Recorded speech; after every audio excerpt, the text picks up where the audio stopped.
এই মুহূর্তে বাংলাদেশের জন্য 5টি সমরাস্ত্র অবশ্যই ক্রয় করতে হবে। এই 5টি সমরাস্ত্র যদি বাংলাদেশ ক্রয় করতে না পারে তাহলে মহা বিপদে পড়ে যাবে, মহা বিপাকে পড়ে যাবে। 5টি সমরাস্ত্রগুলোর অন্যতম একটি হচ্ছে যুদ্ধ বিমান।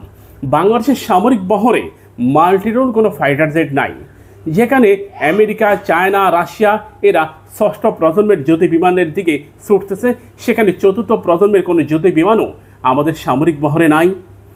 দ্বিতীয়ত, যে সমরাস্ত্রটি না হলেই বাংলাদেশ গভীর সংকটে পড়ে যাবে তা হচ্ছে মিসাইল। বাংলাদেশের সামরিক বহর এই মুহূর্তে 300 থেকে 500 কিলোমিটার রেঞ্জের ব্যালিস্টিক মিসাইল প্রয়োজন, যেটাকে অনেকে আন্তঃমহাদেশীয় মিসাইল বলে, আবার কিছু কিছু রাষ্ট্র এই মিসাইলকে মিডিয়াম রেঞ্জের মিসাইলও বলে।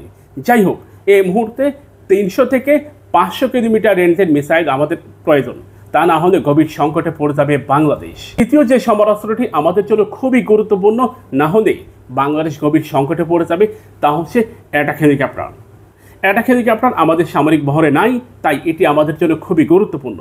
আমাদের প্রতিবেশী ভারত, পাকিস্তান, এমনকি মায়ানমারের কাছেও অ্যাটাক হেলিকপ্টার রয়েছে, কিন্তু আমাদের সামরিক বহরে কোনো অ্যাটাক হেলিকপ্টার নাই। 8 নম্বরে রয়েছে আর্টিলারি। এই মুহূর্তে আর্টিলারির দিক দিয়ে বাংলাদেশ মোটামুটি একটা শক্তিশালী একটা ব্যালেন্স বজায় রাখতে পারে, কিন্তু আর্টিলারির শক্তি হচ্ছে গেম চেঞ্জার। একটা যুদ্ধে বিজয় অর্জনের জন্য আর্টিলারি খুব গুরুত্বপূর্ণ। তাদের মিসাইলকে ভূপাতিত করা একেবারে অসম্ভব।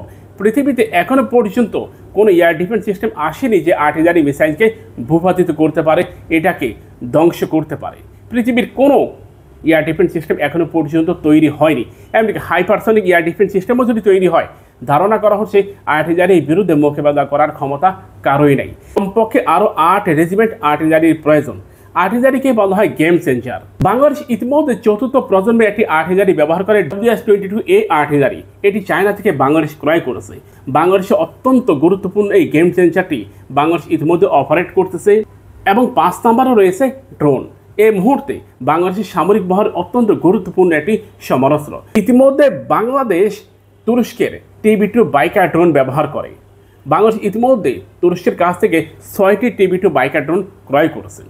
বাংলাদেশ নতুন করে চায়নার অত্যন্ত ক্ষিপ্ত গতির একটি ড্রোন নিয়ে আলোচনা করতেছে, যেটি আমাদের সামরিক বহরে যুক্ত হওয়ার সম্ভাবনা দেখা দিয়েছে। CS-4 এটি দুর্দান্ত পারফরমেন্স করেছে। বিশ্বের বহু রাষ্ট্র এই CS-4 ড্রোনটি ক্রয় করেছে। এটি প্রায় 4 মণ 8টি মিসাইল বহন করতে পারে। সামরিক বহরে এই CS-4 অত্যন্ত গুরুত্বপূর্ণ এবং কার্যকর।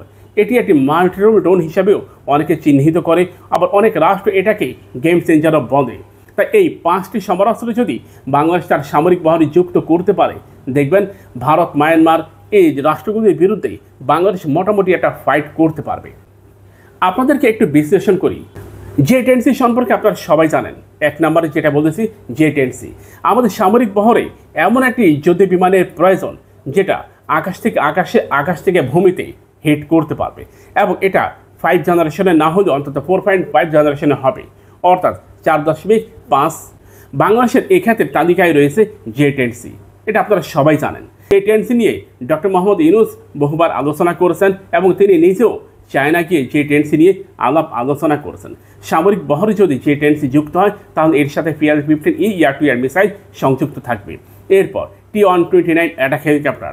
তুর্কি এই অ্যাটাক হেলিকপ্টারটি আমাদের তালিকার প্রথম চয়েস। যদিও রাশিয়ার Mi-28 নিয়ে কথা হয়েছে, কিন্তু T-129 নিয়ে ব্যাপক আলোচনা চলতেছে।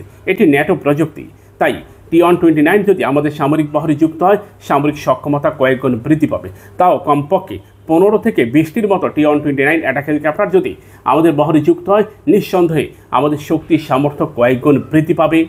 এরপর 3 থেকে 500 কিলোমিটার রেঞ্জের মিসাইল। 3 থেকে 500 কিলোমিটার রেঞ্জের মিসাইল এই কারণে, এই মুহূর্তে ভারত যদি আমাদের উপর আক্রমণ করে, তাহলে বাংলাদেশের প্রথম কাজ হচ্ছে শিলিগুড়ি করিডর ভেঙে দেওয়া, আর এটা করতে হবে মিসাইলের মাধ্যমে। যদি বাংলাদেশ শিলিগুড়ি করিডর মিসাইলের মাধ্যমে একেবারে চূর্ণ বিচ্ছিন্ন করে দিতে পারে, নিঃসন্দেহে ভারত ভেঙে টুকরা হয়ে যাবে। এখানে কমপক্ষে 3 থেকে 400 কোনো মিসাইল নিক্ষেপ করতে হবে। এর জন্য আমাদের আর্টিলারির প্রয়োজন। আর্টিলারি থেকে প্রায় 20 থেকে 25 হাজার মিসাইল নিক্ষেপ করা সম্ভব।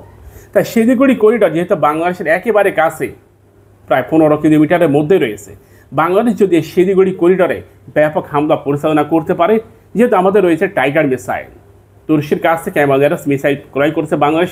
টাইগার মিসাইলটা 120 কিলোমিটার দূর পর্যন্ত হিট করতে পারে। প্রিয় ভাই, এটাও একটা আর্টিলারি। এই মুহূর্তে আমাদের রকেট আর্টিলারি এবং নর্মাল মিসাইলের প্রয়োজন রয়েছে, যেটা 4.5 জেনারেশন হবে কিংবা মিসাইল ক্রয় করতে গেলে আন্তর্জাতিক একটা বিধিনিষেধ রয়েছে। কিন্তু আর্টিলারি, রকেট আর্টিলারি ক্রয়ের ক্ষেত্রে আন্তর্জাতিক কোনো বিধিনিষেধ নেই। বিশ্বের বহু রাষ্ট্রই এখন রকেট আর্টিলারি ক্রয় করে কিংবা বিক্রি করে, যেমন রাশিয়া রয়েছে, চায়না রয়েছে, পাকিস্তান রয়েছে, এরপর আমেরিকা রয়েছে, ব্রিটেন রয়েছে, ফ্রান্স রয়েছে, জার্মানি রয়েছে, নেদারল্যান্ড রয়েছে, যারা রকেট আর্টিলারি তৈরি করে এবং বিক্রি করে। কারণ মিসাইলের ক্ষেত্রে আন্তর্জাতিক বিধিনিষেধ রয়েছে, লং রেঞ্জের মিসাইলের ক্ষেত্রে। আবার যদি বাংলাদেশ প্রযুক্তি সংগ্রহ করে তৈরি করতে পারে, সেক্ষেত্রে নিঃসন্দেহে এটা অনেক বড় একটা উদ্যোগ হবে। ভারত ও মায়ানমার যুদ্ধ হবে, এটা ঠিক। আজ হোক কাল হোক ভারতের বিপক্ষে কিংবা মায়ানমারের বিপক্ষে, তবে ভারতের সম্ভাবনা অনেক বেশি। আমাদের যুদ্ধ করতেই হবে।